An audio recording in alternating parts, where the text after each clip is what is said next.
Jadavpur University. Welcome you all to the workshop on research methods in international relations organized by Jadavpur Association of International Relations. Today I am honored to introduce Dr. Bonita Alaz, retired professor of political science of Calcutta University. Her specialization lies in the study of the interface between the marginalized communities in the country and the state. Earlier, she had concentrated on religious minorities, but later, the shift towards gender politics has brought in a wider definition of minorities. Her publications, to indicate just a few, include work on Sikh fundamentalism, Muslim pragmatism in Bengal, comparison of Dalit rationality in a number of states. She has also looked at Mizo women's modernity and briefly at Naga women's activism. In 2020, her co edited book on re evaluating qualitative research was published. She has served at least 3 universities abroad as visiting scholar. She was awarded the Lifetime Achievement Award in 2005. We welcome you, ma'am, and would request you to please take over the session. Thank you. Okay, thank you very much. And I'm happy to be with all of you in Jadavpur. Jadavpur is an old association of mine, and I have been visiting your department for a number of years for refresher courses, particularly. Well, that this is going to be a workshop was told to me much later. In fact, I came to know about it just today. I had thought it is like any other refresher course for professors, lecturers, and so on. Never mind, I have to tone down my or school down whatever I have to say on feminism. Um, in the University of Calcutta, at the graduate and postgraduate levels, feminism has been added on to the syllabus quite widely. I presume it is done in your case as well in Jadavpur. So perhaps the preliminary knowledge you have. But as Otendrio tells me that there are students from the graduation level, post-graduation level as well. So um, I do not know to what extent your knowledge about feminism is, or how much really I have to talk about the historical facts. My plan was a bit different earlier. I had planned to speak for, say, about 1 hour or so, then to show 2 short videos, then have the question answer session. But I think that may not work out here. We will have about 30 minutes for question answers, and the rest of the time, let us see if it can be the talk. I had actually prepared 2 or 3 PowerPoints, but I will not be showing that. It will only complicate matters, and perhaps everybody need not understand uh, what feminism is unless you have a very thorough background on the same, which lecturers and professors normally have. Anyway, let's do away with all this preliminary difficulties and let's launch into the subject matter. Okay, I will just briefly draw our attention towards the European situation in the, say, mid to late 19th century. Women as well as men were coming out from Europe, from United States, to different parts of the world, not only, shall we say, as part and parcel of the colonial project, but they had a religious objective, a missionary objective. Now, the women who came to the Asian scenario, they were appalled by the conditions of women living here. their health, levels of education, which was almost nil, their general invisibility in the public space. All this made these European and American women who accompanied the men in the ships traveling towards these areas, the to be colonized or which were already colonized, they came to substantiate the colonial project. They went back to their countries with a singular objective that henceforth their journey along with the men would be to educate, to spread the knowledge, obviously, of what they had themselves acquired in their own countries, and if possible, to bring the women forward to make them a little bit more visible. However, it would be wrong to say that they had a very progressive agenda in their mind. Progressive, so far as perhaps health was concerned, or shall we say, giving the basics or preliminary type of education to the women was concerned. But about employment, they were not so sure because they themselves did not have any employment in their own countries. So, these European preliminary missionaries, shall we say, they came into contact with the Asian women, particularly where as they entered India and also in China, they taught the women, basics of what they felt was sanitized household activities, stitching or sewing, to take care of their own health, children's health, and some amount of education. Yes, it was the elites who welcomed these women, the elites of the native countries, and yes, so we see a kind of female interconnections occurring between the Western countries and the Asian countries. Asian countries, I would particularly highlight the condition of China as well as India, where these women entered and tried to bring about some kind of change. So it went on throughout the late 19th century, and then we entered into the 20th century, where little more advancement in this process could be seen. You see, whatever was happening in the West, repercussions of that was being felt through these intermediaries or interconnecting women who were traveling across to the already colonized countries. So in the West, they had already started their fight for women's rights. They had already started their objective of setting up the women's agenda in the public space. So a confrontationist mood was visible or was forthcoming from these women whenever they got the public platform.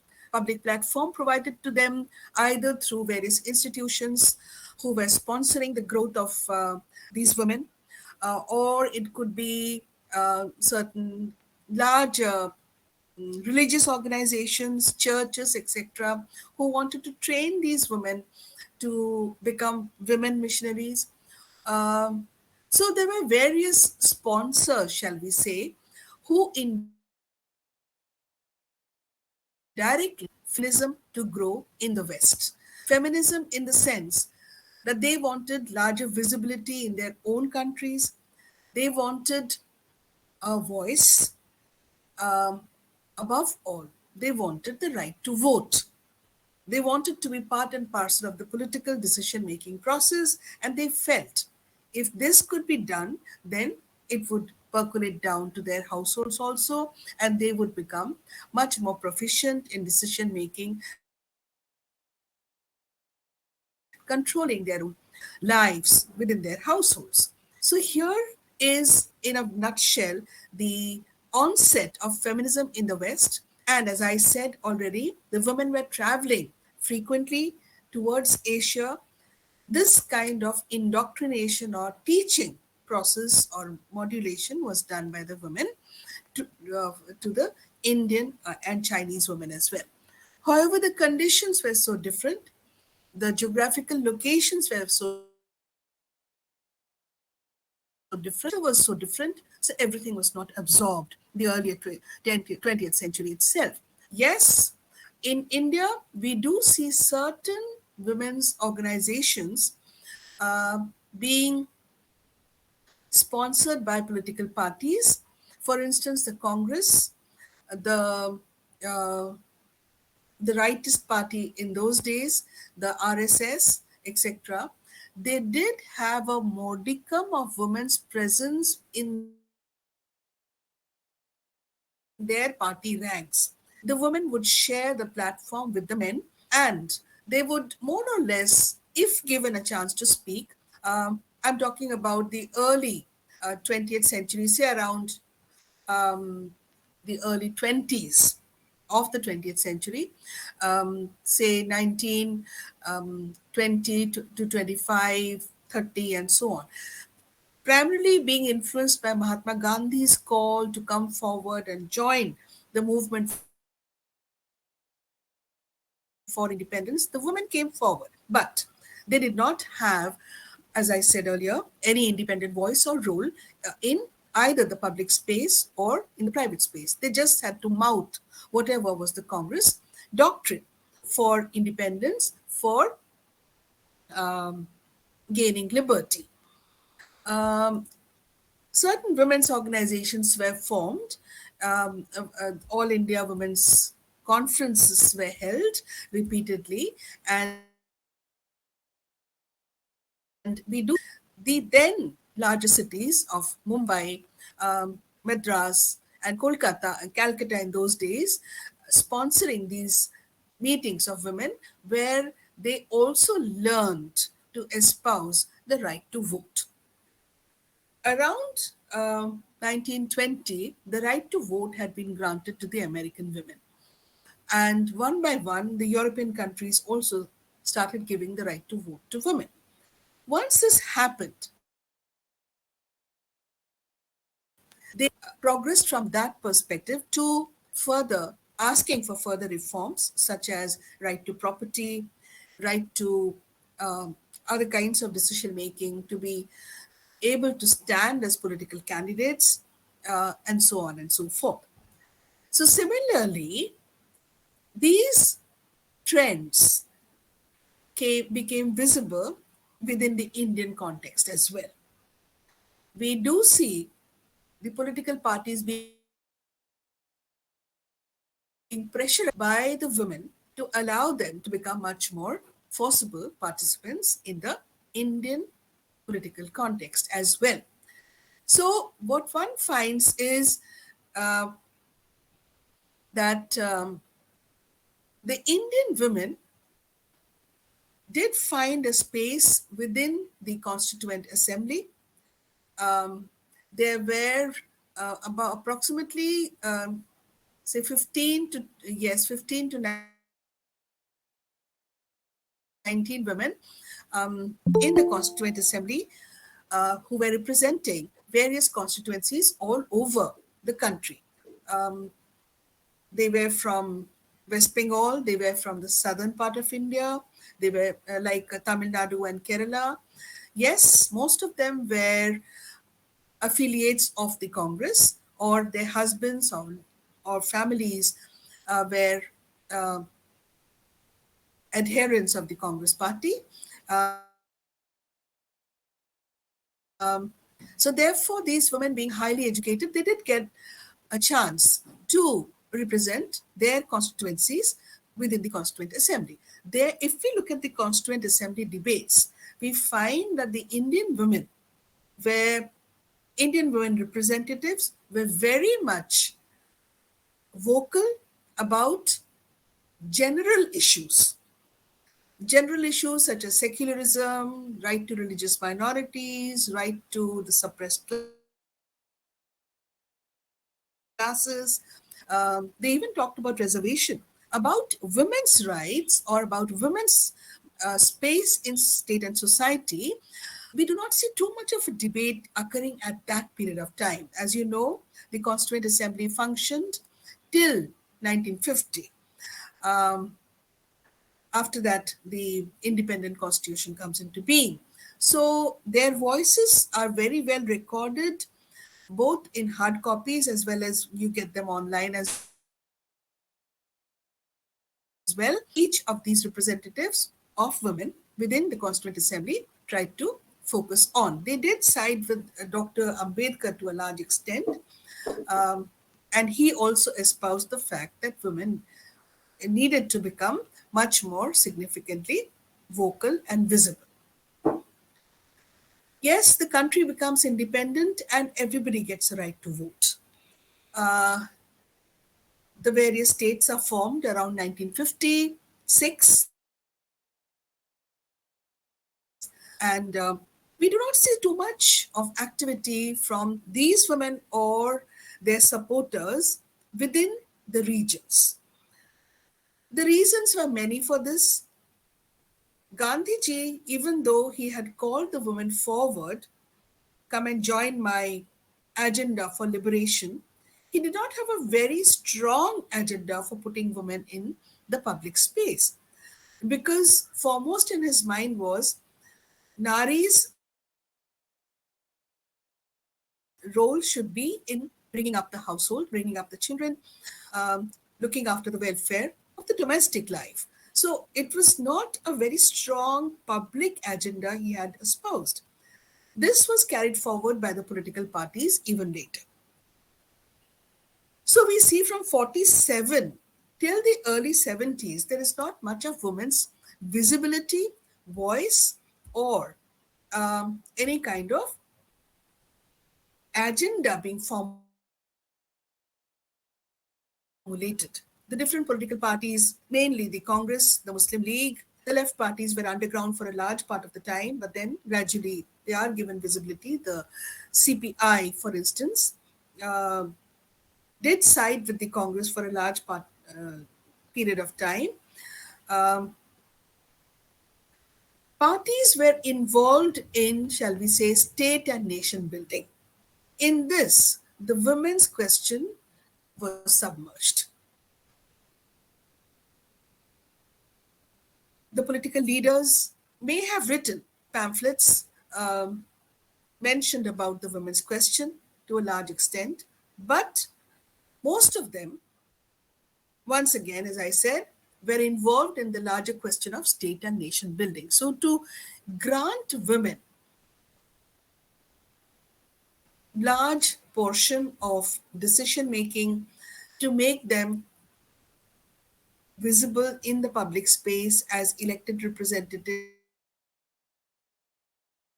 to look into the questions of their rights, to look into questions of their health, to give specific educational opportunities for them, to set aside a large portion of the state budgets or even the central budget for the question of women, such things did not arise. It was not until 1975 when the first World Conference of Women, um, or shall we say the Congress of Women, was held in Mexico, that these questions were very much focused upon worldwide. And the representatives from our own country, they also realized that these have to be placed or lobbied before their respective state governments and even the central government in order for the women to gain significant visibility and voice. So 1975 becomes the benchmark for the onset of the women's movement, and you can say the liberal phase or the first phase of feminism starts. The questions were mainly equality in the public space, the right to property and inheritance. Specific grants should be set aside for educational purposes, and more or less, they wanted stepping up and outwards to be on an equal platform with their men folk. So it was, simply put, what they wanted was adding the women into the public space already occupied by the men. Okay. It was not something very extraordinary or something very out of the what the governments were already thinking about relating to the communities at large. Nevertheless, what happened was from 1975 to 1980, I would not say too much of a progress was made in our own country for the growth of this very preliminary idea of the female centered agenda, which is what feminism is all about. Put women at the center. If she is the mother, if she is the wife, or if she is the daughter, then give her her rights. She did not have any specific inheritance rights as such. The Hindu code bill, any other religious group's code bill did not mention women's inheritance rights. These came much later. So, the first few years after the first worldwide women's conference in Mexico, we do not see too much of a movement in this direction. It was only after 1980 and the Second World Conference of Women in Beijing that significant progress started to be made. Why was this? Because by then, the radical voice of the women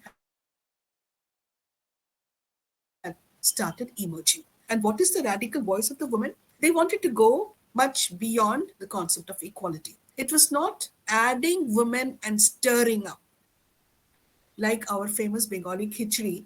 We add the spices, we add the dal and the bhat, and we stir it up, and a tasty product emerges, and we are happy with it. But the were not satisfied with add women and stir. They wanted much more because doing this would mean again keeping them invisible.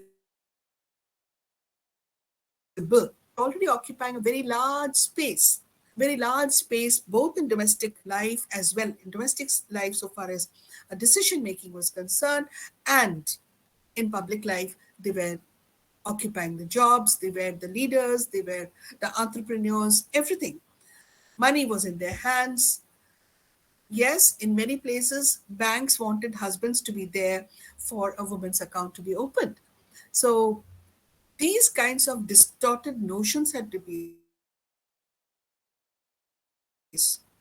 removed, and specifically by the 1980s, women had become very, very radical so far as their own sexuality, their rights as sexual beings was concerned, and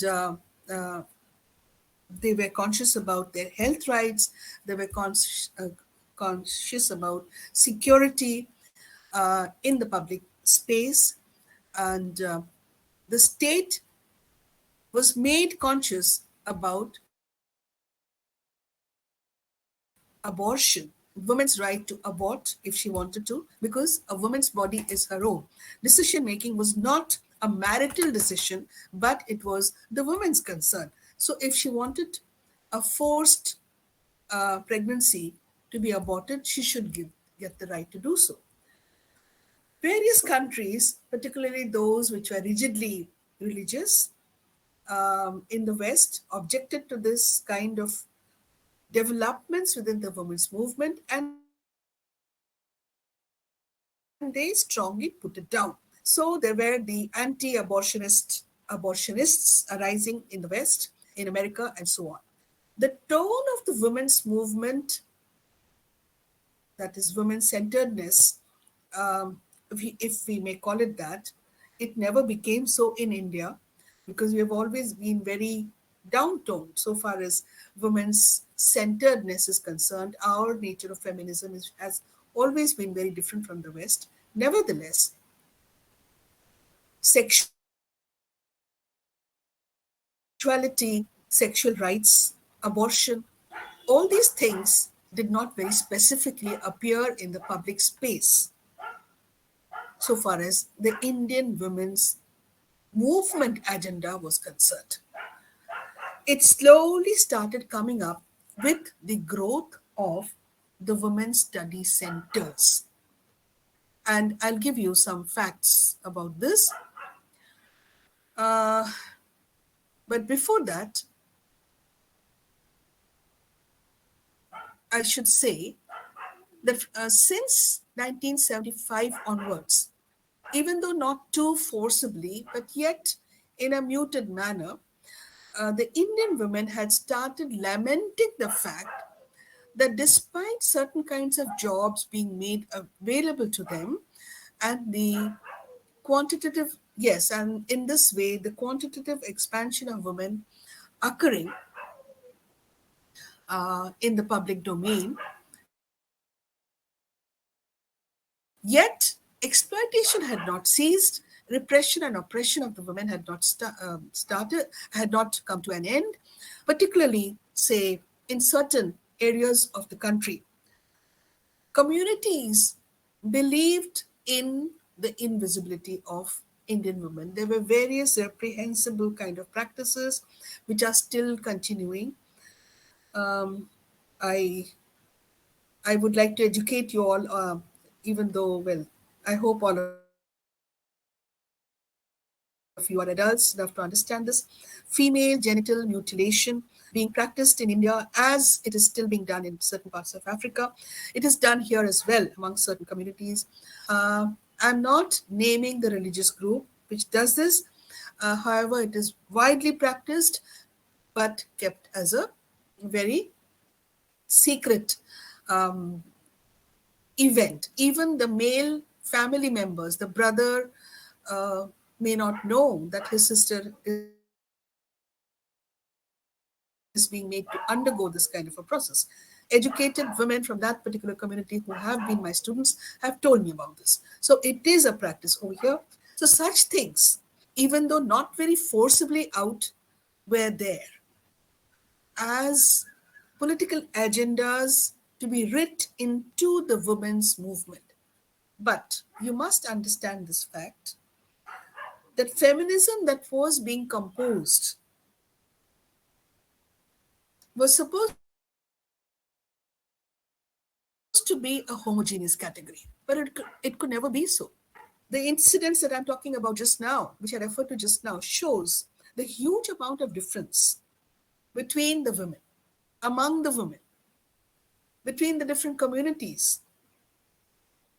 And thus, what could be written into the common agenda was a matter of deliberation. Who would help them out? Would their law be express? Um, would the Supreme Court, as such, side with the women in bringing these up into the public space and asking their communities to stop these heinous practices? The fact that these practices still continue. This is just one thing I have told you about. There are various other communities who practice even worse kind of things, such as a particular community in Rajasthan. They have a very cruel practice of assessing whether the bride is a virgin or not. They have a very crude kind of a practice to assess or to test this out. So these kinds of, shall we say, very primitive issues and agendas, to what extent were they influencing the growing consciousness of feminists? Whom do I really refer to as feminists in the States, say around the 1980s in our country? There were significant voices who pushed forward the agenda to the central government to set up women's studies centers. In the early stages, there were not many, but today, data tells me that there are 159 women's studies centers attached to universities and colleges. 84 are attached to universities. My own university has one, your university has it, and most of the universities in Kolkata do have these women's studies centers, and there are 75 attached to various independent colleges. Yet, the growing voice of feminism cried out that androcentrism was still there. The events which I have described to you that it could not be written into the public agenda or public or voiced through the public platform showed the timidity of the women, showed their lack of voice, showed that it was confined, that is, feminism was confined more or less to the academic space. As a subject to be taught, for women to be conscientized, and to teach in their to teach their own girls, their own, say, small family circles. So feminism had not become a very powerful voice even by the 1980s, so far as the Indian context was concerned, but it had become a wave so far as the West was concerned. Books were being produced, very forceful agendas were being written out, and the claims, once again, that my body is my own, I can enter into whatever kind of relationship I wish to, and the state has to protect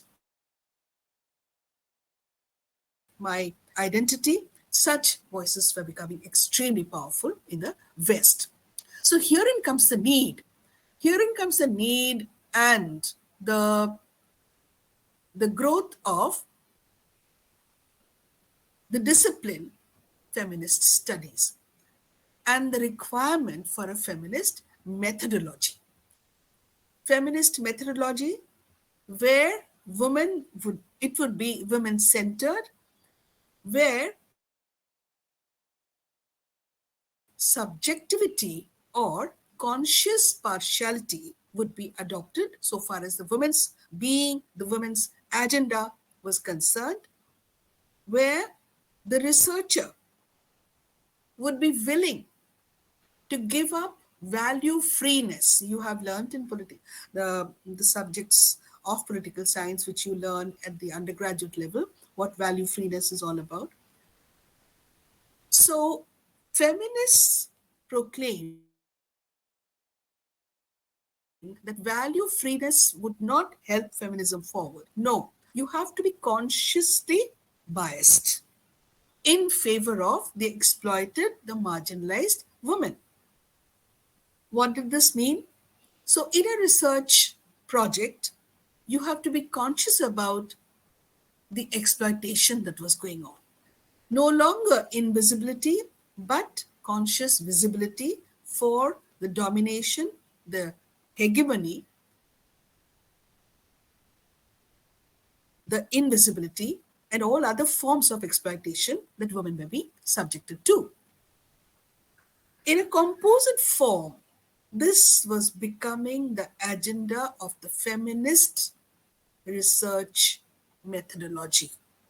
Feminist research, feminist studies, which the women's study centers were sponsoring, espousing, and which wished to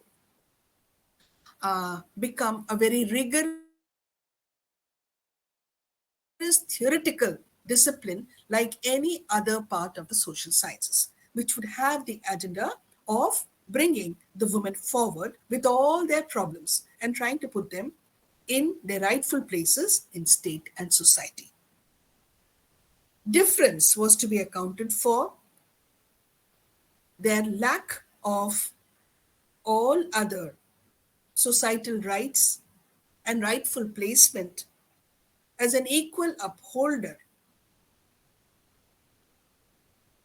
Life in general was to be recognized.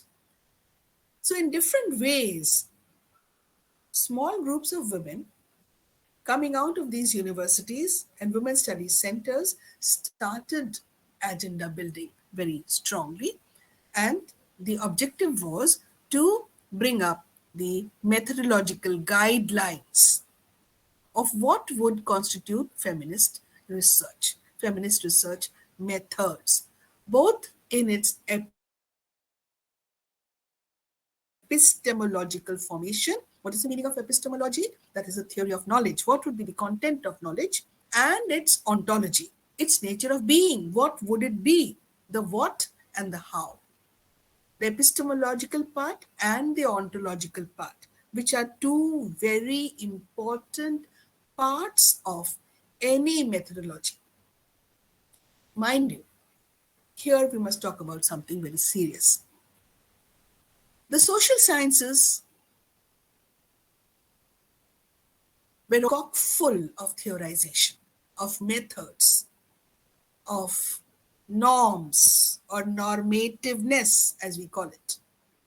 The social sciences were already up to the brim in how to do research, who should undertake the research agenda, what should be the agenda, who should be the financier, and what should be the research project. And the claims were scientific. So it was positivism, the positivist research methodology based on facts, which was gaining ground. Feminism was nowhere because it had already decried that its existence was on not value neutrality but conscious bias. If you start with conscious value neutrality, then again the women are hidden behind the men, are hidden indoors. They become invisible. So there has to be a conscious bias to push them forward. Value neutrality will definitely not do. And herein we see that there was a strong cry to do away with the prioritizations that structural functionalism, other aspects of positivism, which these theoretical formations had built up throughout the centuries. I would say, particularly in the late 19th and 20th centuries, how they had taken over major research institutions, for instance, in Germany, um, in England, and so on.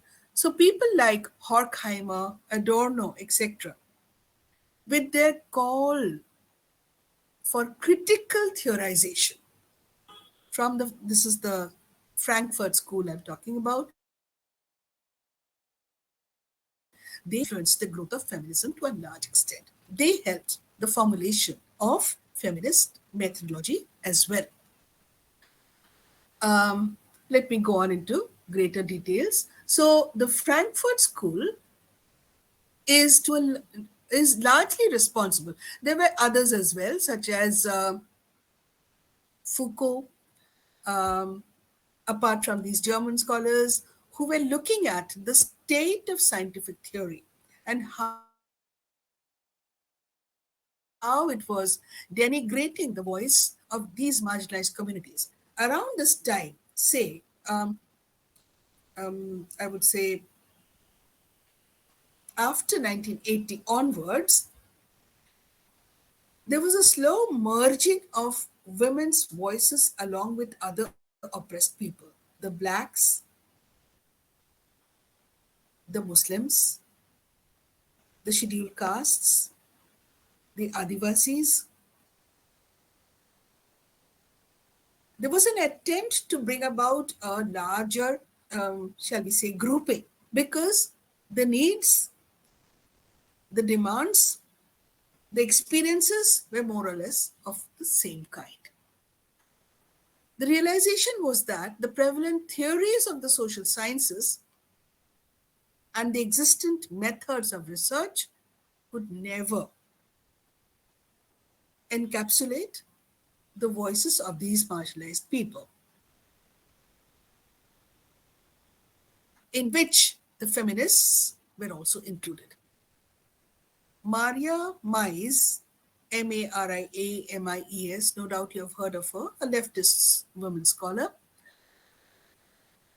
she proclaimed very loudly, when women begin to change their situation of exploitation and oppression, this will have consequences for the research areas, theories, concepts,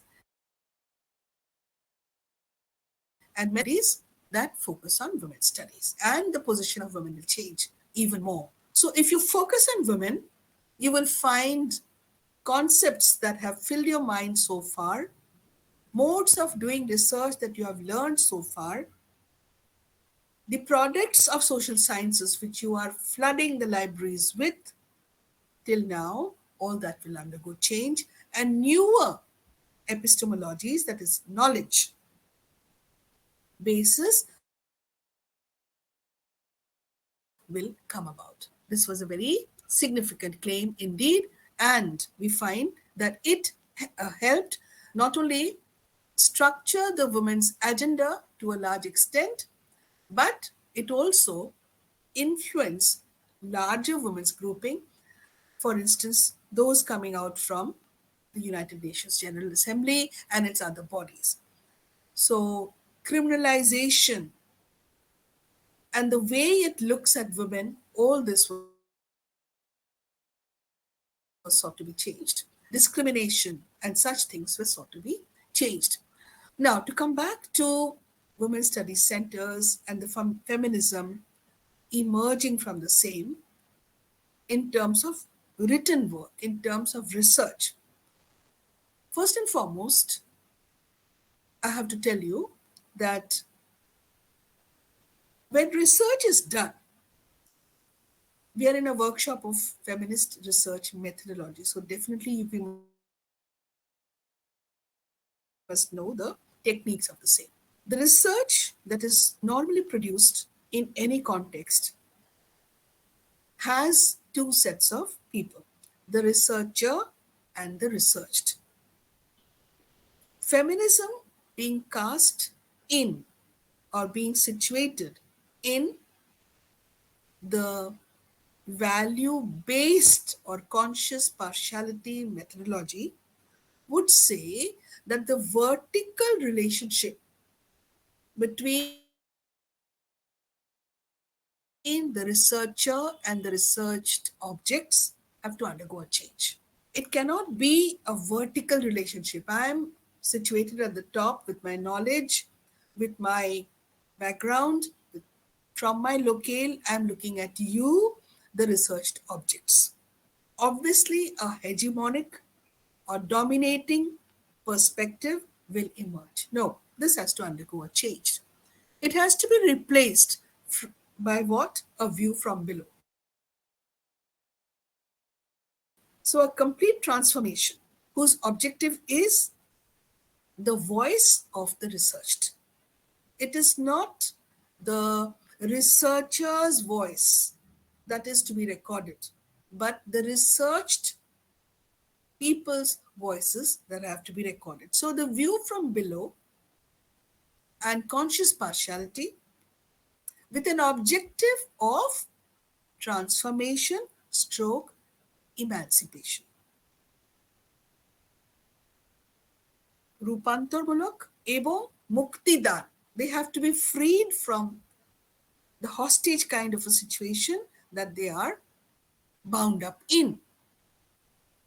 This is supposed to lend, not supposed to, sorry, this was intended to produce reciprocity, পারস্পরিক আদান প্রদান, reciprocity, or the researcher being given new knowledge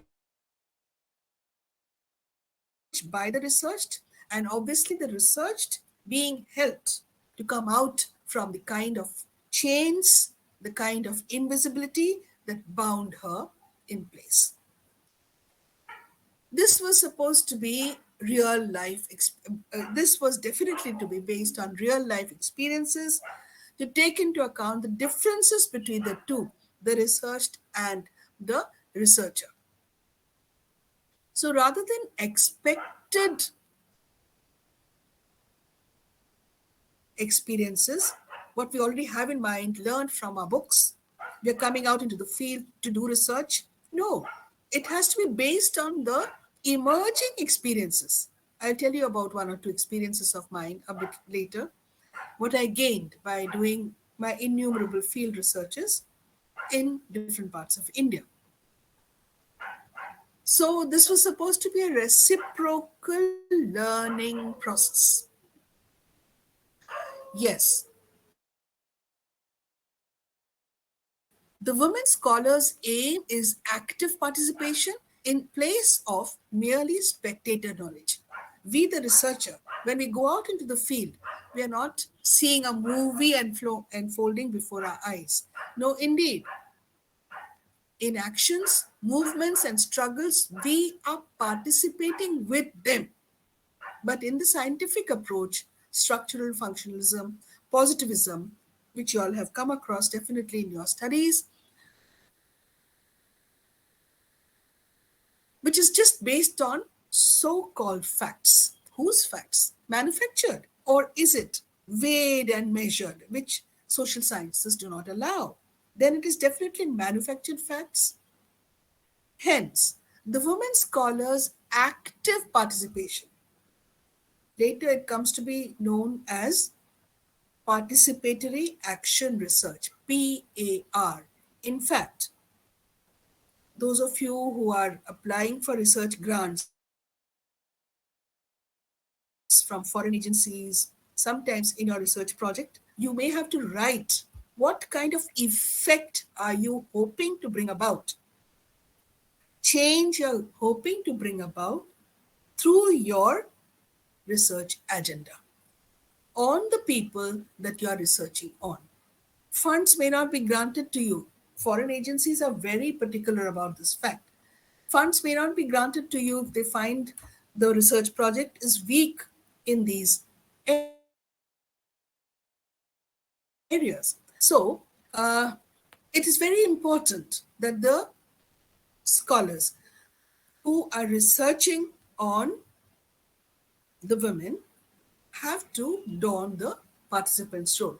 Let me give you um, at least one instance of my own experience. I was researching on the small place called Polashi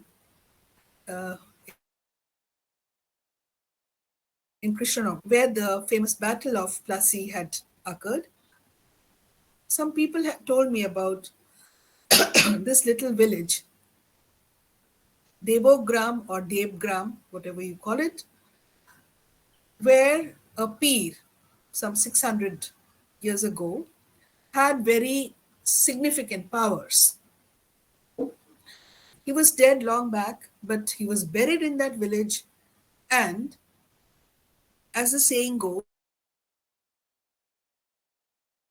Hindus, handful of Buddhists, one or two Christians, all those who were in the village, strongly believed that around his birthday, whether it was a genuine date or, well, somehow throughout the centuries it had been constructed,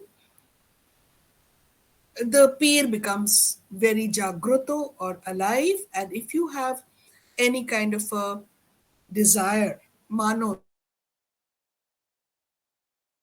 as we call it in our own Indian traditions, if you're fasting and asking for, say, perhaps a child, or you want to construct a house, or you want your son and daughter to get good jobs, then you come to the peer's grave and you give little kind of offerings, which they have particular kinds of things which they offer. um, you pray sincerely and it will be granted to you. People had told me, I had heard that ancient peers, present generation relations, at least one person was still in the village. In other words, down the centuries, they had been living there, and at least one present generation person could be found. Uh, it was a woman that also had been told to me. And if I wanted to know a little bit more about the whole place, the peers' activities, etc., I just had to find out the woman and question her. That it would prove to be so difficult, I did not know. Anyway, I had taken one of my research scholars with me, and I was spending the night in the nearby government guest house in Palashi. Well, the morning I went there, and they had heard that a lady professor was coming from Kolkata uh, to see the Pir Baba's grave. The men had already assembled around the grave. The crowd was so tight that it was difficult for me to even to go to part them and to go to the grave. But anyway, I went there. I managed to do so, and I looked around and I was thinking about that lady, if I could spot her, because it is after all her ancestor. She should be in the crowd. Perhaps she was, but she was not visible. It was a tight row after row, say 4 or 5 rows of men with children, male children, or even little girls, who were around that very rough kind of a grave. Yes, it was decorated as villagers do with little kind of tinsel bulbs and this and that. The Mela was soon to be held, so they were very conscious because people from across the border from Bangladesh would also come. Markets would be set up, and there would be huge buying and selling because the Peer was really very famous, as I said, for his mother. I asked about the woman. I said, "Tar aatio swajan ki ache?" I have heard that this Peer has at least a lady relation still living. There was a sudden hush. Nobody really wanted to answer anything. Suddenly, a very burly male, he pushed the people who were around him and he said with a loud voice, Ami, I am the one. I am the one. You question me. I am his relation. Well, I kept quiet, thinking that I should not anger these people just now. I asked him a few preliminary questions, knowing that he's not the correct person because he didn't have any idea as to what I was talking about and the answers to which I wanted. Well, I asked around, and some women who had managed to come a little nearer to me, they said, Didi, apni shondhe bela ashun, you come in the evening and we will try to help you. I did so. I went back to the guest house, and then again towards dusk, I came back to the place. The men had already departed. The women were there. The women, as you may have heard, despite having water closets or toilets in their houses constructed by the Gram Panchayats, still prefer to go outdoors. You know why? Because this is again an aspect of feminism, you can say. They found these moments of togetherness, of sisterhood, to be very valuable. They could talk to their heart's content with their neighbor, yes, women, of course. They could discuss their problems and all the kinds of oppression which they experience throughout the day in their everyday lives, they could bring about while walking outdoors for their sanitary needs, for their toiletry purposes. They would go out far from the village, talking, walking together with water, some bucket or something, holding water. They'll finish their business and then come back when it was almost dark, back to their homes. So I understood why I was called there in the evening. I was supposed to accompany them and then I could talk. Yes, that is precisely what I did. Not for one day, but for 3 days. I walked with these women. I could single out the lady who was the present, I would say, relation of that ancient peer, and I could get a few songs rendered by her, which was supposed to have been penned by that Baba Fakir. A book of those songs was supposed to be there in National Library. I searched for it, but I did not find it. Perhaps somebody had borrowed it and failed to return it. But anyway, I could get some of the verses as she recited it for me. She told me many other things, how the Mela was held, what chamatkar or miracles were attributed to the Baba, and how her own family was blessed because she believed she was closely related, in fact, a blood relation of the ancient Fukien. So, why I related this long incident to you is merely to tell you that in feminist research, it is important to know who talks, what they talk, what is their location, what is their identity, what is your agenda. If you have any funder or if anybody is sponsoring you, whom are you siding with? Is it the research subject or the institution's agenda? Who talks, how you talk, what is your subject matter, what is your agenda, Who is your sponsor? With whom are you siding? What do you hope to produce? What do you hope to publish? All this becomes very important. In other words, the voice. With scientific research or merely based on facts would not be giving so much importance to. Scientific research, you collect the facts, you verify it, you see how far it matches your preliminary statements or hypothesis, and you bring about your report. That is what your institution may be interested in. With feminist research, which is trying to absorb the researched subject's voice, her experiences, her presence, her location, her opinions, all this becomes extremely important for the researcher. So, what is happening, as I told you earlier, a reciprocity. The baggage of knowledge which was already there in my mind about Muslim womanhood, about village life, about feminism in Gram Bangla, about feminism in Indian rural space, all that underwent a change. These women were activists, very much a part of participatory action research. Participatory comes from the researcher. They were very much part and parcel of action research. They were activists in their own right.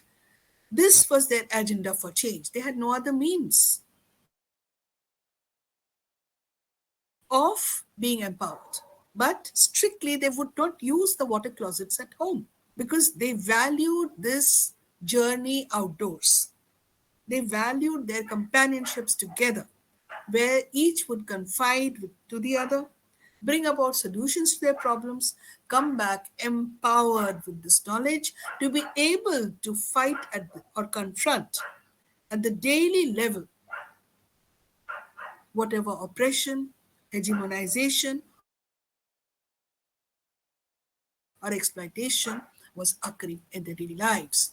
So I learned this very significantly by being with these women for just a few days. This was part and parcel of their daily experiences, and they did not have learned books from which they could imbibe their feminist theories. They were constructing feminism from the ground, from their daily lived experiences, which was very important and is part and parcel of feminism. We do recount this when we are writing out our projects, that the method that we are going to adopt will be looking at the voices which are being mentioned, which are being stated before us. Yes, we can assess the truthfulness of the same by asking a multiple number of people the same questions and see how far their experiences differ from each other. So, the criticism that scientific research makes against feminism, that it is not quantifiable, is not really true. Qualitative research, which is non quantified research, has its own method of verification. You assess the veracity or truthfulness of the voices by asking one or more people and seeing how far their experiences differ from each other. Um, well, what do we therefore learn from this entire project of feminism? It aims at a rejection of sexism in concepts, research, and assumptions. There is an advocacy of a feminist value position. Thirdly, there is creation of empathic connections. I am in sympathy with the women I'm researching on. I'm keeping on saying women, women, etc. But today, Feminism has broadened its spheres to include other marginalized people, say those who are belonging to the intersexual community, marginalized men, oppressed minorities. Feminism widens its borders to include these also. So, a creation of empathic connection between all those who are hegemonized. Next, sensitivity to how relations of gender and power penetrate all spheres of life. Right? You do find relations of gender and power in the kitchen, in the food that is going to be made, or the decisions relating to the food that is going to be made, and of course, in how children are to be brought up, what is to be their career, how they are going to construct their lives, who decides, how it is decided, and how, yes, who has to go out and earn the money. So, sensitivity to relations of gender and power, how it penetrates all aspects of our life. The next one is very important: the incorporation of the researcher's personal feelings and experiences into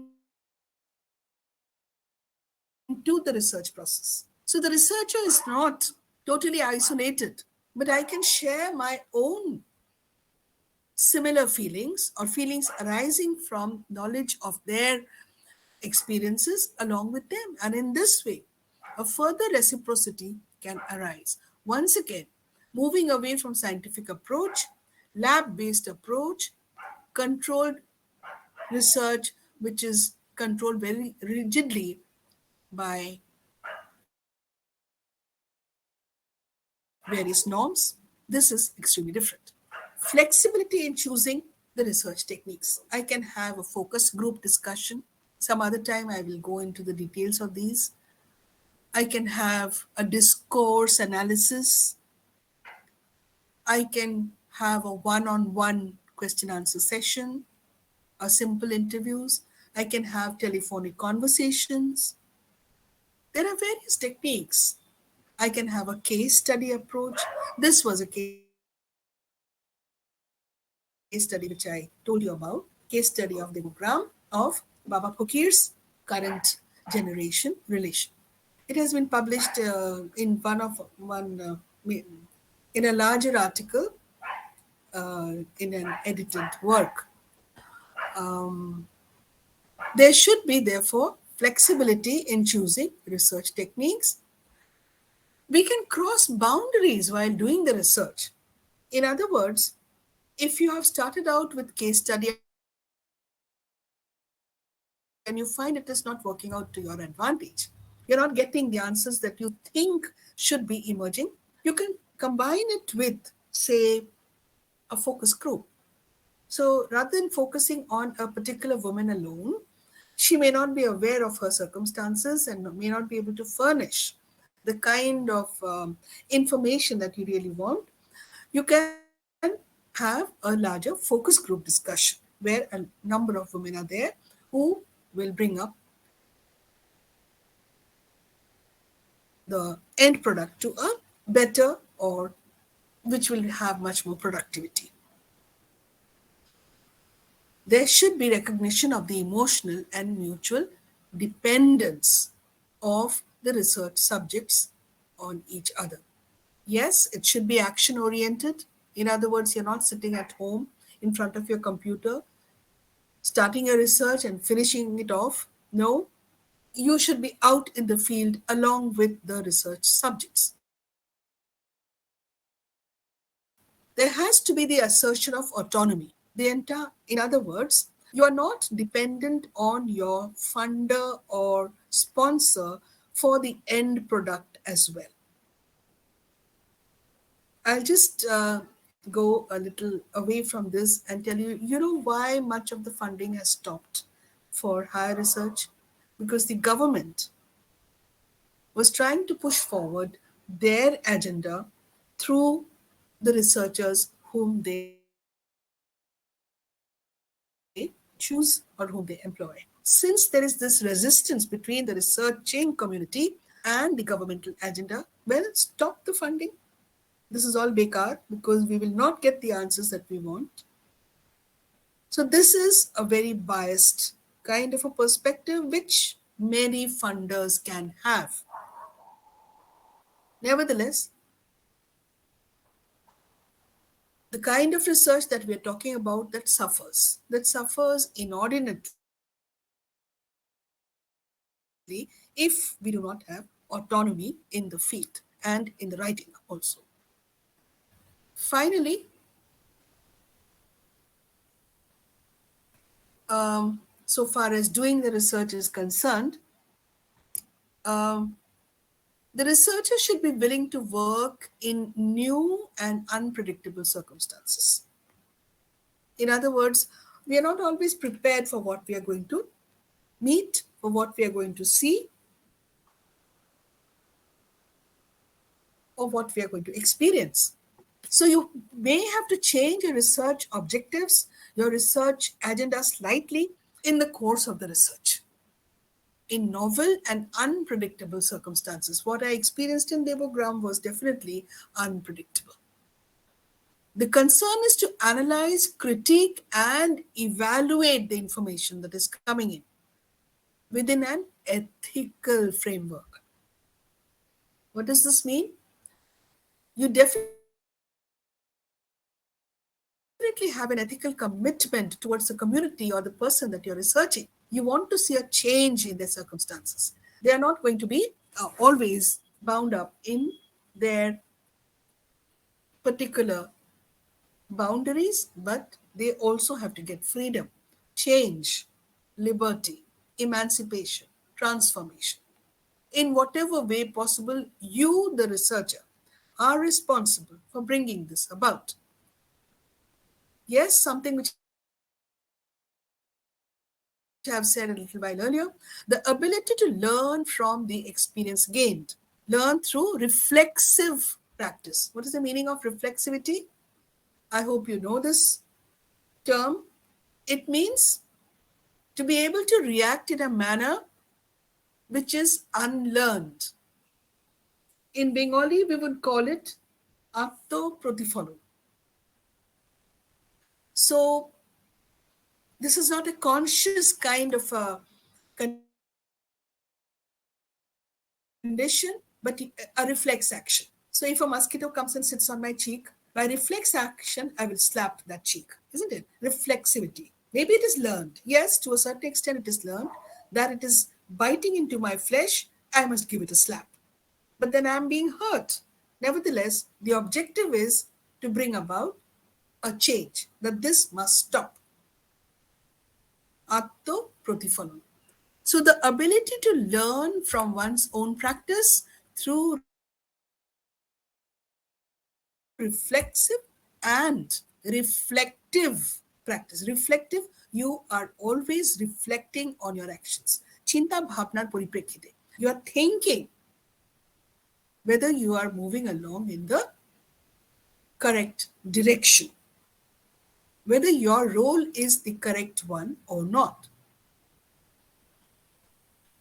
Over here, I bring to you the Aristotelian Greek word phronesis, Phronesis,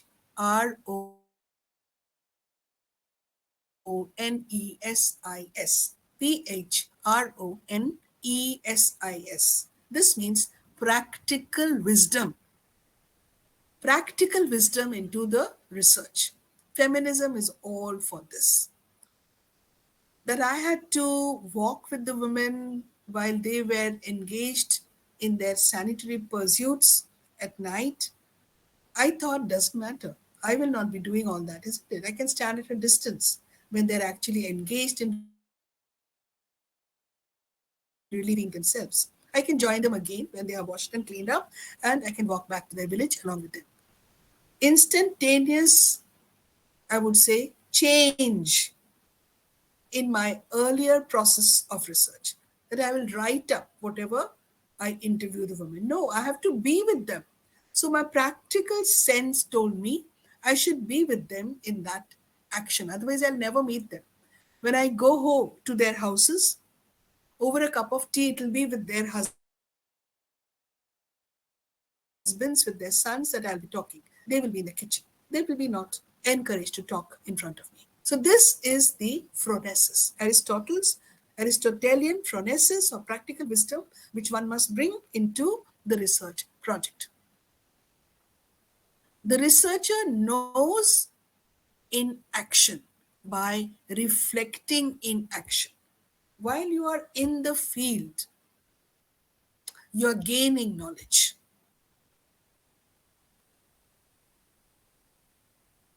and you are putting into action that knowledge. Above all, there is reaching out and caring. You do give them some kind of a assurance that you are with them. Yes, the question many times asked is, what is in it there for me? You have come out, spoken to us, taken up our time. How is it going to affect me? What is in it there for me? So, in my situation, it was I will write about you and get it published. As far as possible, people will be conscientized about your situation, about the importance of your village, about how all of you are functioning to keep this ancient tradition alive. You will be made known through my writing, and that's what I did. In other places where perhaps the researcher has a lot of funding, they can say, I can build this, I can do this,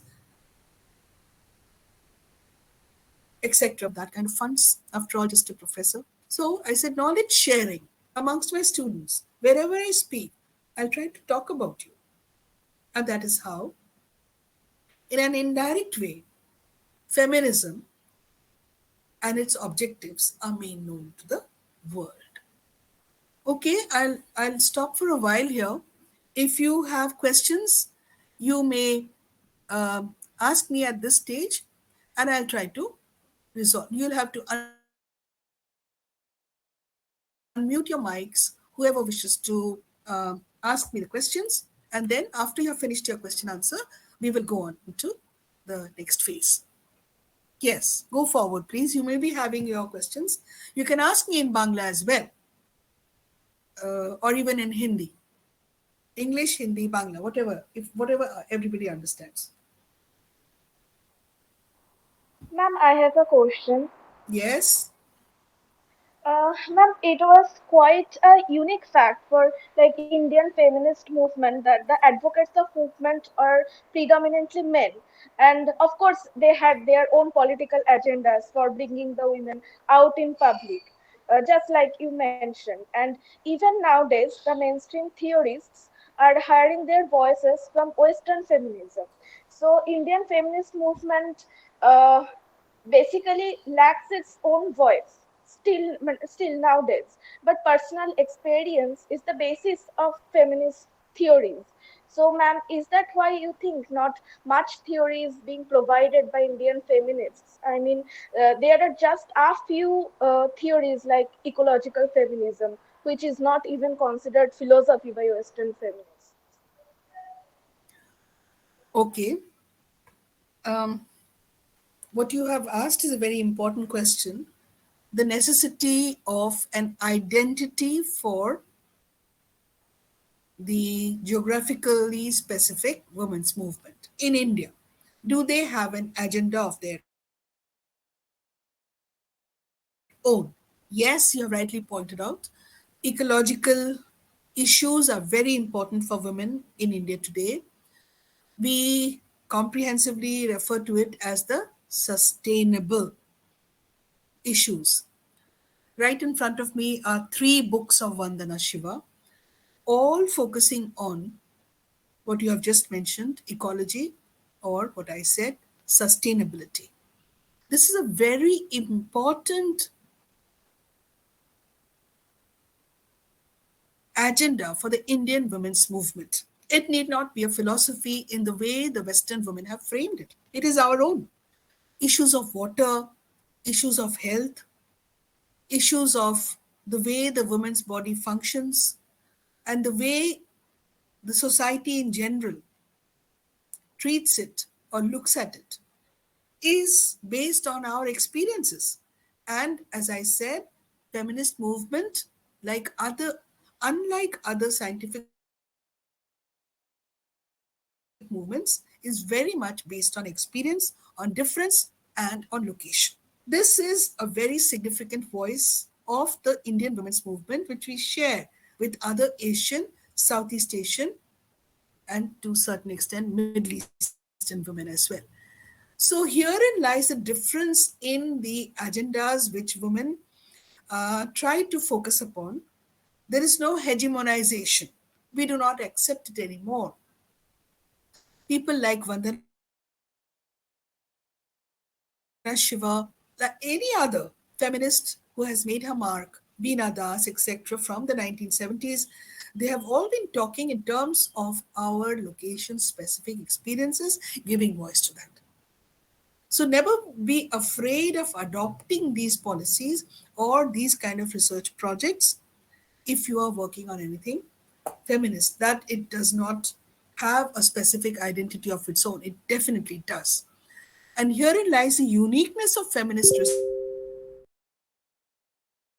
research, that we accept a very wide platter of issues, a very wide, broad plate of issues and problems, where even men are included, the transgenders are included, all marginalized people are included. This is the specificity of our voice, where the Adivasis are also incorporated, religious minorities are incorporated, and the feminists would take up their issues.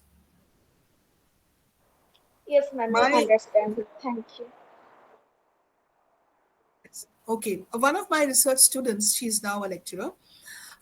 She has done a wonderful work on hijras from the feminist perspective. What kind of feminism has evolved from the hijras of Maharashtra? Very, very interesting work. So, this reaching across is definitely a significant voice. I would not say there is very high philosophy involved, but it is a voice emerging from the ground, which is our epistemology and ontology. Very significant philosophical issues. Okay? Right. The next person, please. আর কে আছো বলো?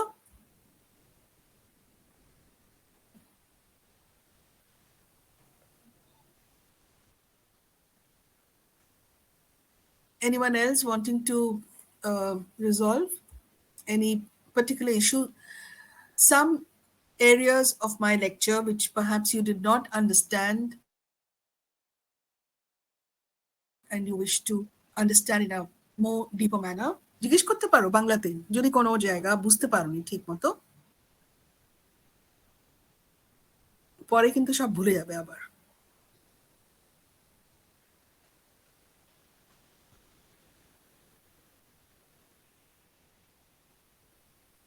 Otendrio told me that there is somebody from out. There are some people from outside the state as well.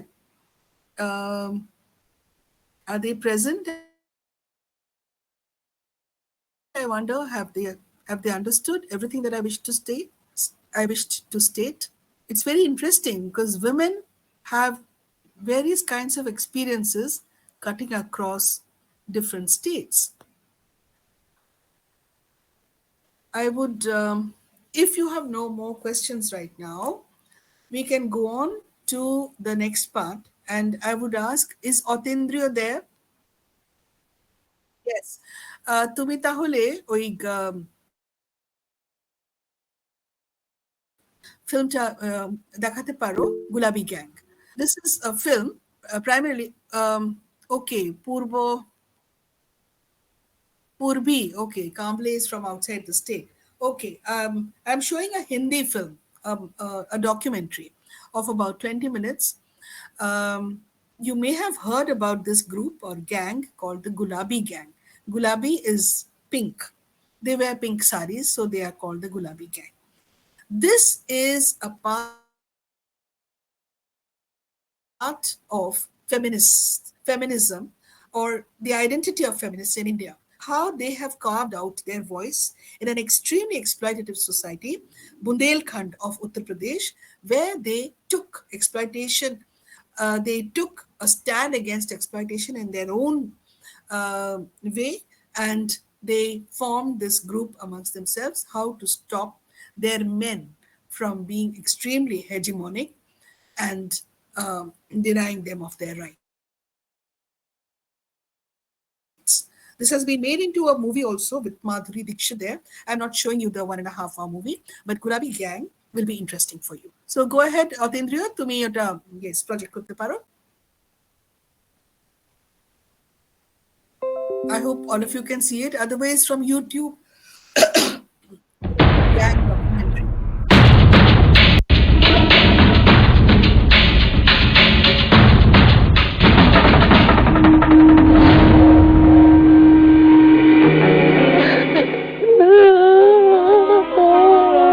यहाँ से घसीटत मेरे को वहाँ ले जाए और वहाँ से घसीट के बाजार में मैं भी, मेरे शरीर में कोई नहीं कि कितना घाव है, कितना मार है।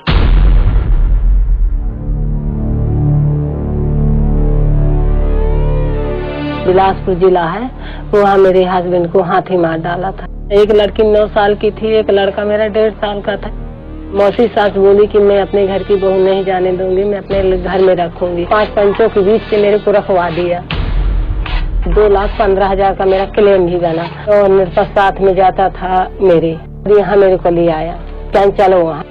अब उसकी महतारी बिल्कुल आगी बमुका हो गई, कहन मैं उसको नहीं रहने दूंगी, मैं निकाल के पानी दूंगी, या करूंगा करूंगी। मेरे पति को भगा दिए घर से, मेरे को ये घर में दरवाजा लगा दिए बाहर, मार पीट करने लगे। मेरे को 5 दिन खाना नहीं, पानी नहीं, कोई कुछ नहीं, केवल ऐसे इसी जगह में जैसी बैठी, इसी जगह में बैठे रो रही।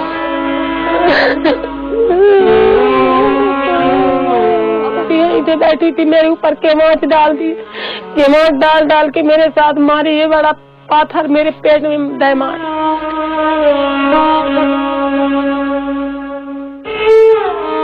मैं जा कहाँ सकती हूँ, न तो मैं अपने ससुराल जा सकती हूँ कि मेरे जजान देख लूँ कि अपने बच्चा देख लूँ, न तो अपने मायके जा रही हूँ कि मैं देख लूँ।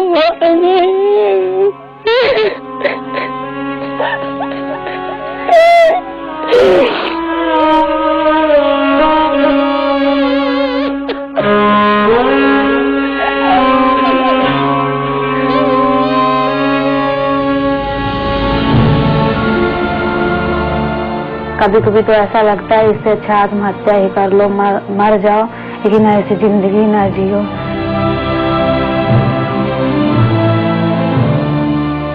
मंत्री और उसका पीए मिलकर के मेरे साथ रेप किए हुए थे। लगातार मेरे साथ 2008 से लगातार रेप हो रहा था। जिस समय उस चंगों से मैं निकली, मुझे पॉइजन खिला दिया गया था और पॉइजन खिलाने के बाद वो लोग खुद मुझे फेंक दिए थे।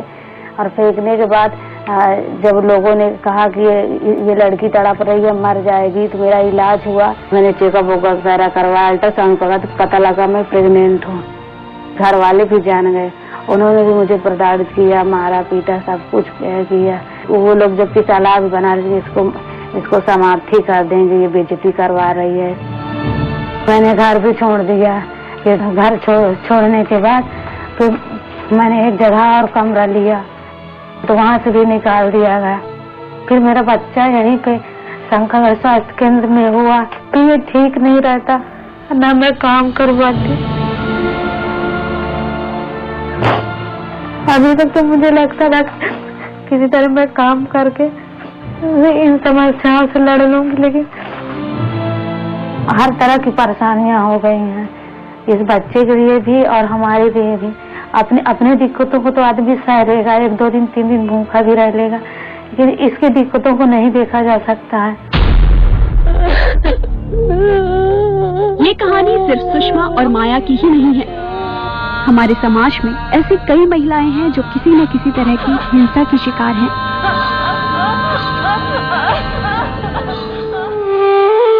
आज भी उन्हें घर की 4 दीवारी में रखा जाता है, उन्हें मारा पीटा जाता है, जानवरों जैसा सलूक किया जाता है और उनकी मदद करने वाला कोई नहीं है।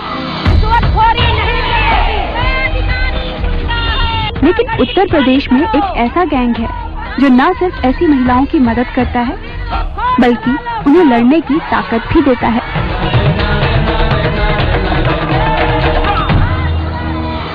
गुलाबी गैंग ये गैंग बदमाशों का नहीं बल्कि ये गैंग है उन महिलाओं का जो कभी किसी न किसी प्रकार की हिंसा की शिकार थी।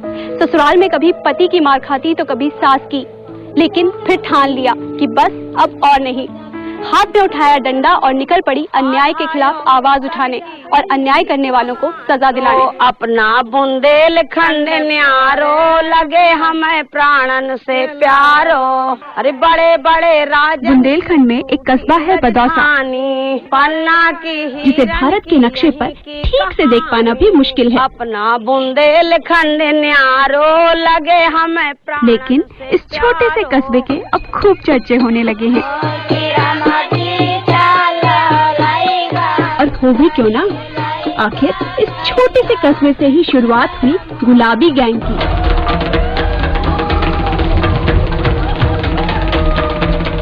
जिसकी लीडर है संपत देवी पाल। संपत द्वारा महज 5 महिलाओं से शुरू हुआ ये गैंग तकरीबन 2.5 लाख महिलाओं का संगठित समूह बन चुका है।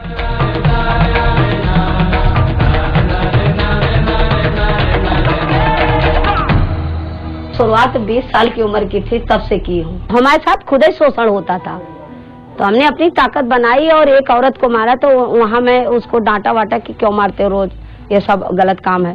तो मुझे नेता अभिनेता देहाती भाषा में अपने बहुत उल्टा सीधा बोले, तो मेरे अंदर आक्रोश आ गया। तो मैं अपनी 5 सहेलियों को लेके गई अपने खेत।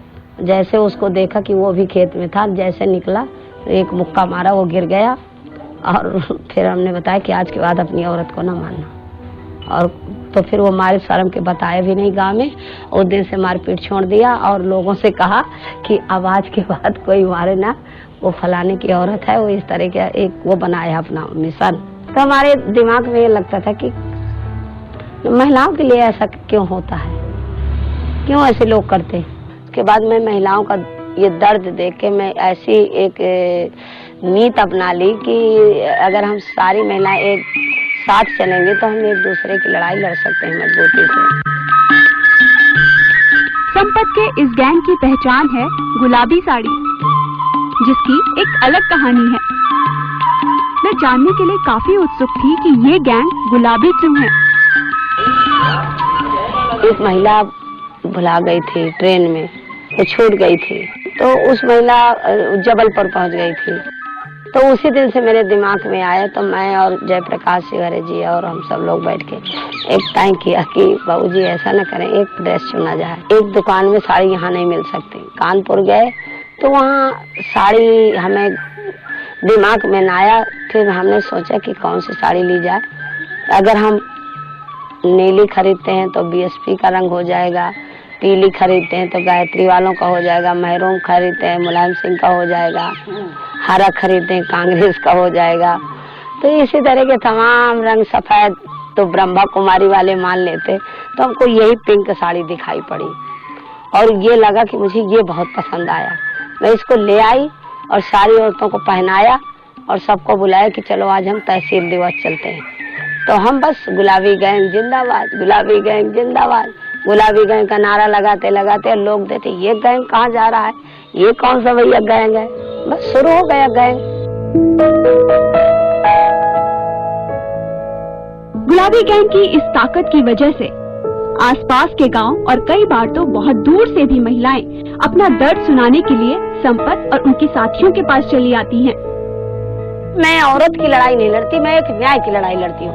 जिस औरत के साथ जाती होती है मैं उन्हें आत्मनिर्भर बनाती हूँ, उनको ताकत देती हूँ, उनको संगठन में शामिल करती हूँ, उनका मुद्दा मैं हल करती हूँ।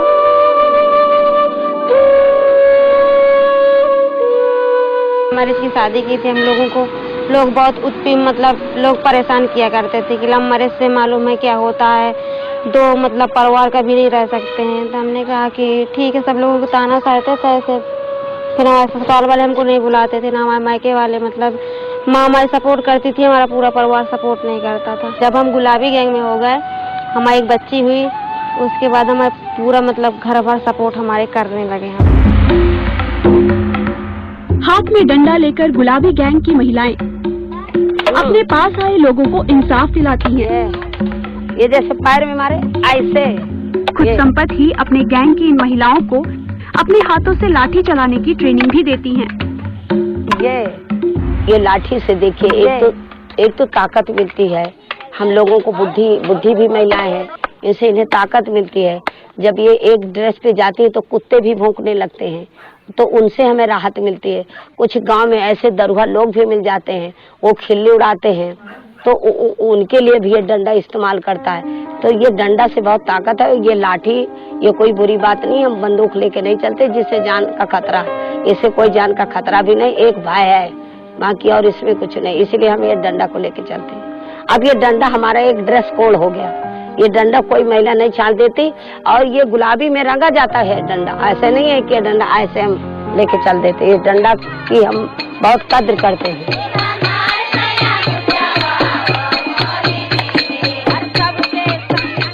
संपत पाल और उनका गुलाबी गैंग महिलाओं को गांव में जा जाकर गानों के माध्यम से जागरूक करता है और गांव की महिलाएं भी उनका पूरा साथ देती हैं। गुलाबी गैंग की शुरुआत हुई थी महिलाओं पर हो रहे अत्याचार को रोकने के लिए, लेकिन जैसे जैसे इसकी ख्याति दूर दराज तक फैलती गई, लोग अपनी समस्याएं लेकर इनके पास आते गए। अब जो काम पुरुष नहीं कर पाते वो काम ये महिलाएं कर रही हैं। बहुत ज्यादा महिलाओं का अत्याचार होता था, जब से गुलाबी गैंग यहाँ आई हुई है तब से यहाँ बहुत कम हो गया। आयरन लेडी बन चुकी हैं हमारे दृष्टि से या समाज की दृष्टि से, कि चाहे जैसी भी समस्याएं उनसे लड़ने में कभी पीछे नहीं हटती हैं, उनको एड़ी चोटी का जोर लगा देती हैं। ऐसे हुआ है तो भले टाइम का प्रेम रहा हो, लेकिन उसे सजा मिलनी चाहिए। गुलाबी गैंग जहां गरीबों के लिए न्याय की उम्मीद है, वहीं उसने पुलिस की नाक में दम भी कर रखा है। अरे भाई, हमारे देश की वर्दी हमारे देश की शान है, और ये वर्दी का कम से कम कुछ तो फर्ज निभाना चाहिए। तमाम ऐसे दरोगा हमसे भिड़े हैं कि जिन्हें हमें स्वयं कानून को लेना पड़ा हाथ में। महिलाओं को बदतमीजी से पेश होते हैं, गाली देते हैं, उल्टा सीध बोलते हैं, तो बेचारे गरीब आदमी क्या करेंगे। चोरी भी नहीं किया तो उन्हें कबूलना पड़ता है, प्रशासन की चलती ही नहीं है। लेकिन प्रशासन ने तो बहुत कोशिश किया है। गुलाबी गैंग को एक डकैतों को गैंग बनाया था, तो हमारी तमाम जांचें आई, तमाम हमारे ऊपर तमाम केस लगाने का उन्होंने कोशिश की, लेकिन पुलिस कुछ पाया नहीं है, कोई प्रशासन दोष पाए नहीं है। तो अब वो करें तो करें क्या। तो हम भी कभी नहीं डरे कि नहीं, हम भाई क्यों डरे, हम तो हक, हमें तो नक्सली करार भी दिया गया। गुलाबी गैंग के इस जज्बे को देखकर आज कई अधिकारी भी इस गैंग का सम्मान करते हैं और उनकी पूरी मदद करते हैं। ये एक सूचक है कि महिलाओं में जागरूकता बढ़ रही है, इसको हम सकारात्मक लेते हैं, इसको नकारात्मक नहीं लेते हैं।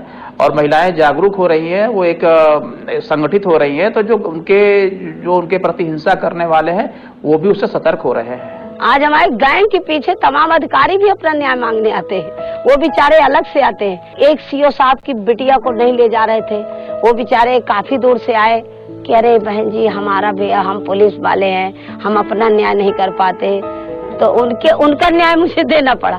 मैंने कई अधिकारियों को मैं न्याय दिलवाती हूँ ये महिला संगठन के द्वारा।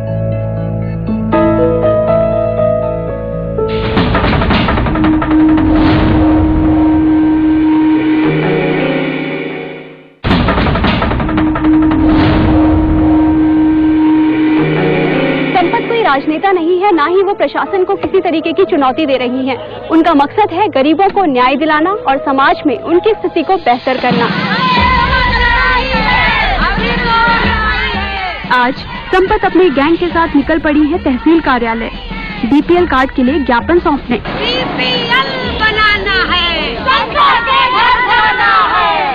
जिसमें कई धांधलियां हुई हैं।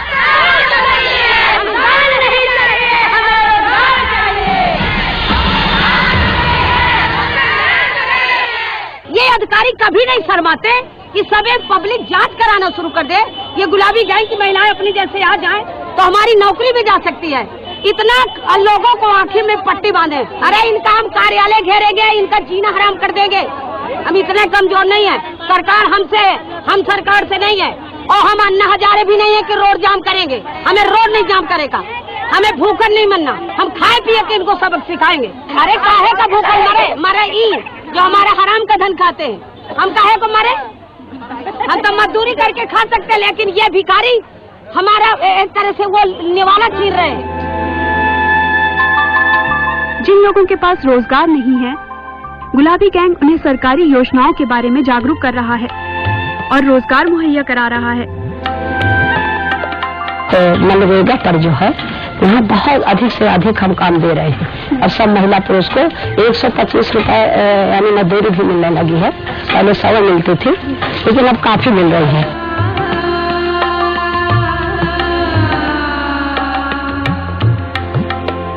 ये सड़क बन रही है, नरेगा से मिट्टी डलवाई जा रही है सड़क निकालने के लिए, लोगों के ऐसे सीधे निकालने के लिए। और ये यहाँ के लोग हैं सब दलित है और सब गरीब है, इनकी खेती नहीं है। और यहाँ हमारा कहना है कि 50% महिलाएं काम करती हैं।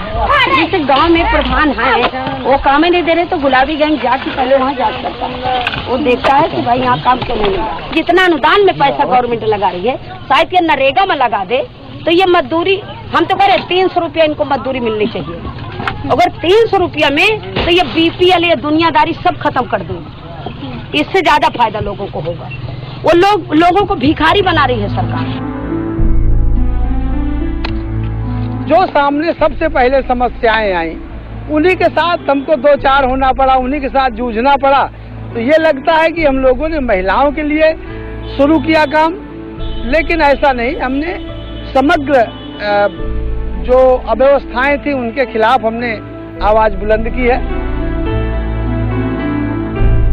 जहाँ गरीबों का हक है वहाँ तो बड़े लोग ले लेते हैं अपने आप को, वो फिर वहाँ भिखारी बन जाते हैं। और जब गरीबों का कोई एकता की बात आती है तो कहते हैं ये दलित है, ये फलाने हैं ढिकाने। इस तरह के जातिवाद में बांट के ये बुंदेलखंड को टुकड़े टुकड़े में बांट दिया गया है।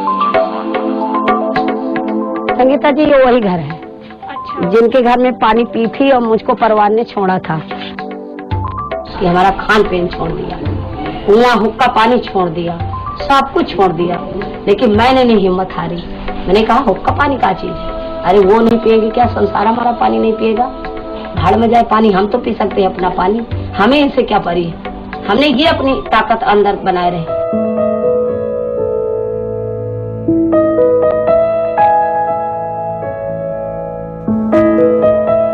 बुंदेलखंड एक पिछड़ा हुआ इलाका है। यहाँ जातिवाद जो है वो सबसे बड़ी समस्या है। यहाँ दलितों को इस तरह से देखा जाता है मानो वो कितने बड़े पापी हों। हम तो इनके घर में खाना खा रहे हैं, लेकिन लोग ऐसे हैं जो कि यहाँ पानी तक छूना पसंद नहीं करते हैं। अगर ये रईस होए, इनकी गरीबी न होए तो इनको कोई नहीं कहेगा कि ये दलित है, ये इनसे छुआ नहीं जाता। तो बस इनकी गरीबी है, इनके ये छुआछूत का कारण। सरकार गरीबी हटा नहीं रही, बस वही हाल है कि ये गरीब है, इनके घर में न खाना खाना। तमाम विपरीत परिस्थितियों का सामना करते हुए आज गुलाबी गैंग ने समाज में एक ऐसा मुकाम पा लिया है जिसे लोग भारत में ही नहीं बल्कि विदेशों में भी खूब सराहते हैं। वो पूछते हैं कि गुलाबी गैंग इंडिया में है, क्यों बना, और इंडिया की महिलाओं का बहुत शोषण होता है।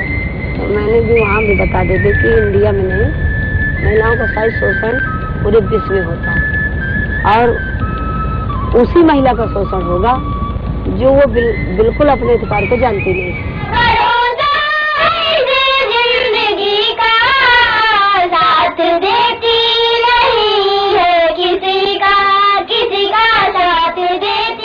जब हमारा गुलाबी गैंग बहुत विस्तार से चला, हम फ्रांस बुलाई गई, हमारी किताब बनाई, वहाँ छपी मौई संपत पाल के नाम से। तो मुझे वहाँ के लोगों ने मेरी बुक का डोनेशन दिया और उस डोनेशन से मैं अपना यह विद्यालय चलवाई। सबसे बड़ा कारण अशिक्षा है। अगर शिक्षित होती महिलाएं तो कम से कम अपने हक को जरूर पहचानती। अगर वो शिक्षित नहीं है तो आत्मनिर्भर भी नहीं बन रही, उनके अंदर से झिझकें नहीं खत्म हो रही। मैं चाह रही हूँ कि हर बच्चा स्वावलंबी बने, हर लड़की स्वावलंबी बने। शिक्षा कभी खत्म नहीं होती और पढ़ने लिखने की कोई उम्र नहीं होती। अपना बुंदेलखंड न्यारो लगे हमें प्राणन से प्यारो। एक छोटे से कच्चे घर से शुरू हुआ ये गैंग आज एक मुहिम बन चुका है। एक ऐसी मुहिम जिसके तहत इन महिलाओं ने मिलकर बीड़ा उठाया है समाज में अपनी एक जगह बनाने का। लगे हमें प्राणन से प्यारो अपना बुंदेल। कोई कर्मचारी अच्छा काम नहीं करते, इसलिए कि चोर चोर मौसेरे भाई हैं ऊपर से नीचे तक। ये चोर चोर मौसेरे भाई ये देश को बंदर बाट कर रहे हैं, ये देश को बेचने की कगार पे हैं। लेकिन जनता नहीं है, जनता धीरे धीरे जागेगी। हम अपने जो मिशन को कमजोर नहीं करेंगे, दिन पर दिन बढ़ाएंगे। और हम सरकार के गुलाम बन के नहीं, बल्कि हम अपनी जनता को ताकत देंगे, जिसकी वोट से सरकार बने। उड़ाती गुलाबी हवा के मारे, ये जैसे पैर में मारे ऐसे, ये समस्याएं बुंदेलखंड की ही नहीं बल्कि भारत के हर एक कोने की है। इन महिलाओं ने हाथ में डंडा उठाकर अपने हक की लड़ाई लड़ने का रास्ता अपना लिया है। अगर यही एक रास्ता है तो क्या हर एक महिला को यही अपनाना चाहिए? यह आपके और हमारे बीच में एक बहुत बड़ा सवाल है।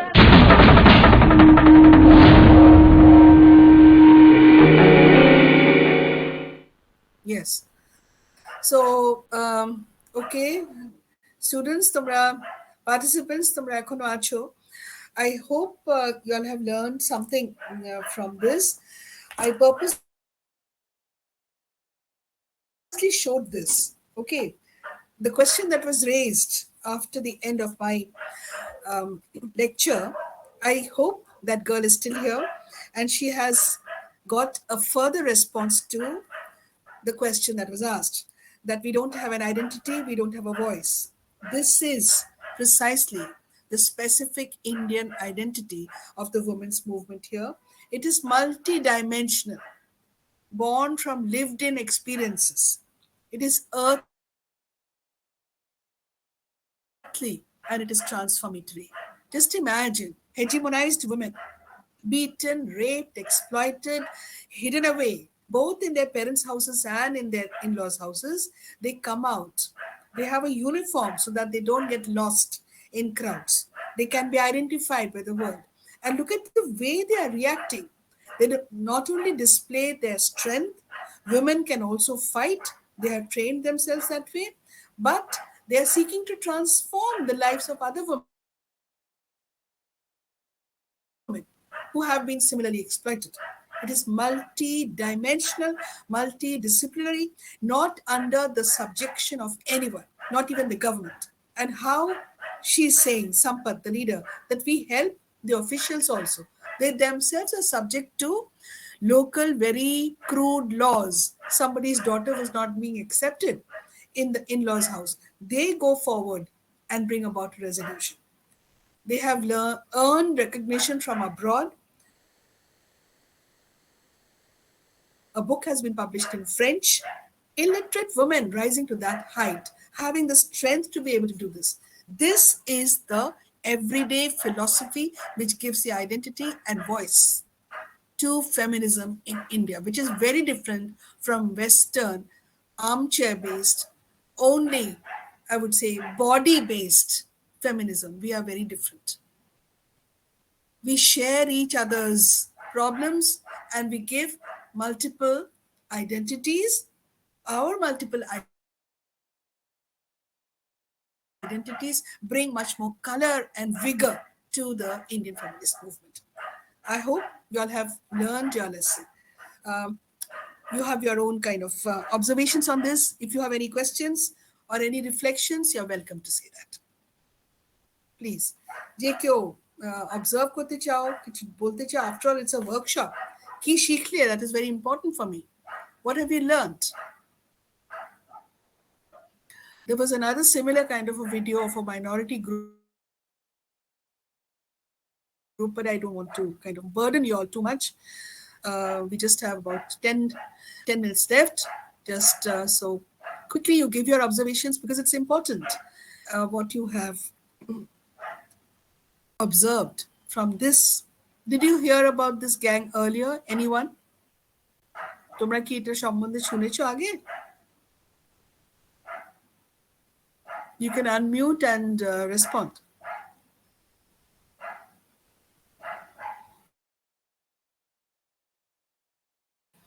Yes, it is international relations, but international relations also has connections to locality, isn't it? Also has its roots based on the ground. So we don't only look at international feminism. We look at the type of feminism from where we are coming, based on our roots, our geographical locales. Okay, Otendrio, I would have liked it if somebody had summarized a little bit in 2 lines or 3 lines as to what you learned from this particular deliberation today. Otendrio, তোমরা কি করছো? কেউ summarize করছে what you have learned from the workshop?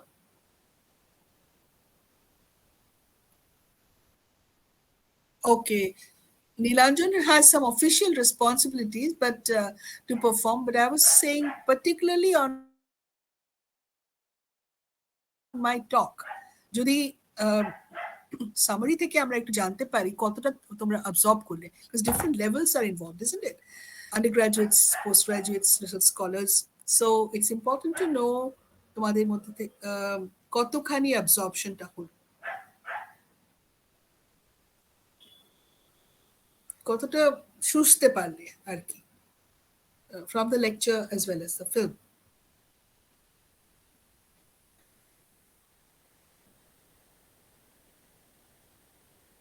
Okay, go forward. নীলাঞ্জনের কি বলার আছে?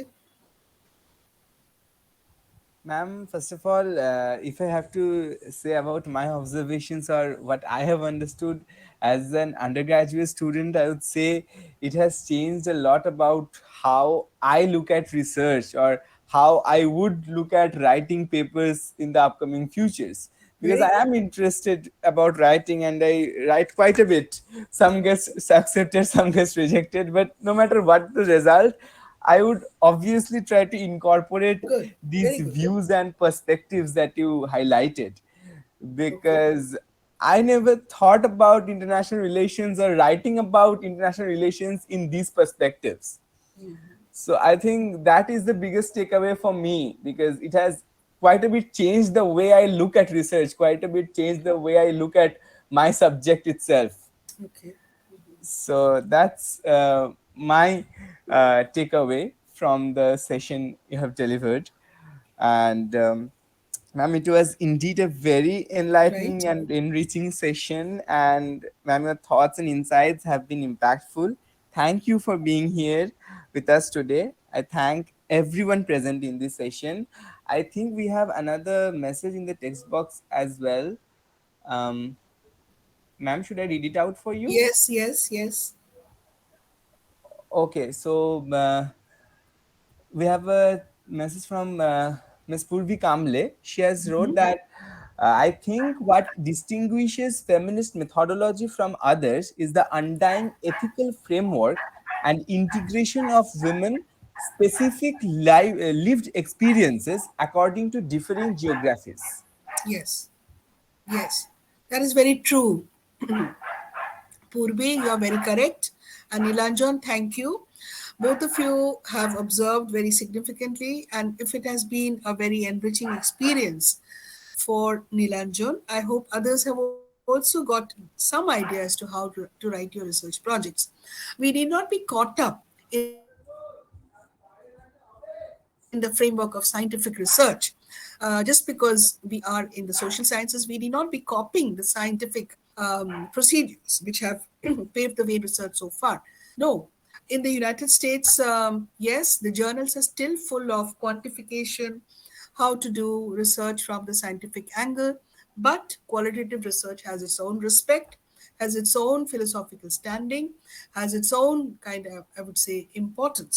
And feminism is very much in that. It is based on ethics, justice, and change. We are definitely interested in changing. That's it. Yes. Anyone else? Nilanjan, thank you once again for your Thank you so feedback. much. Thank you so much, ma'am. Okay. If anyone else has anything to say, you can go forward, or, well, we can call it a day. Even though we do have a few minutes left,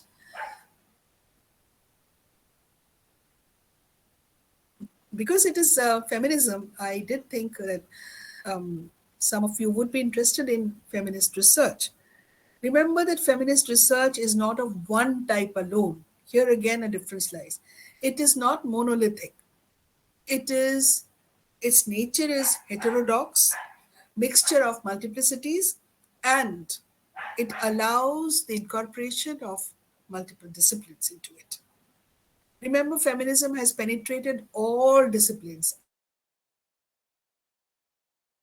anthropology, sociology, political science, economics, you can say even medicine.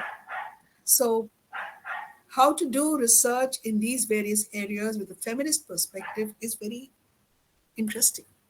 It is not a woman centric research giving specificity to women, but there are so many other things involved. Also, the perspective, the identification with the subject, and so on. Yes, I think that's all I wanted to say. If anybody has anything else to say, you can. Purbi, thank you. Okay. You come from Maharashtra, Purbi Kamle. Okay. Right. Yes, ma'am. From Yes. University of Mumbai. Okay. Okay. Right. So there is a very strong feminist group which has emerged from Maharashtra compared to in Kerala, where I stay now. The strength of the feminist movement depends on the freedom the women get within the household and external to the household also. Despite their high levels of literacy in Kerala, I would not say feminism has grown to be a very strong force. They have everything taken for granted. But in Maharashtra, it's just the opposite. They have struggled and reached that space, and politics has given them a kind of a encouragement and push forward. Very strong feminist movement in Maharashtra.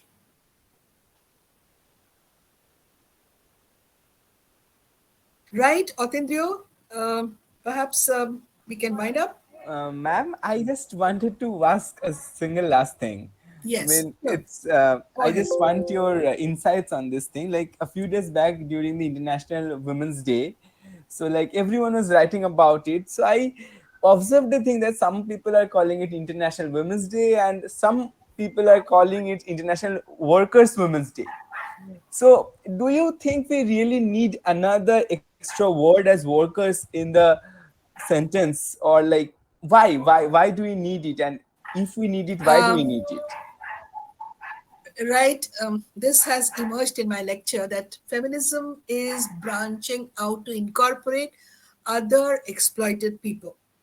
So, in this, by aligning with workers specifically, feminism is definitely proclaiming itself not to be isolated for women alone, but other oppressed people who have not had a voice. They are included. So, feminist workers, by using that word, they are trying to show that we are all embracing. We are all embracing. We are not exclusivist. We are inclusivist. আমরা সবাইকে নিয়ে চলতে চাই transformation পরিবর্তন should be for others also who have no voice, no identity, who are not visible, exploited, and so on. Thank you so much, ma'am. Okay. Um, so, I mean, I we thank you for your very enlightening and enriching session, ma'am, and thank you for being with us today. Thank you again for your Okay. session. And if I think no one has any other doubts or comments, so we may conclude the session. All Thank you, right. ma'am. Okay. Thank you all also patiently listening. Okay. Okay. All right.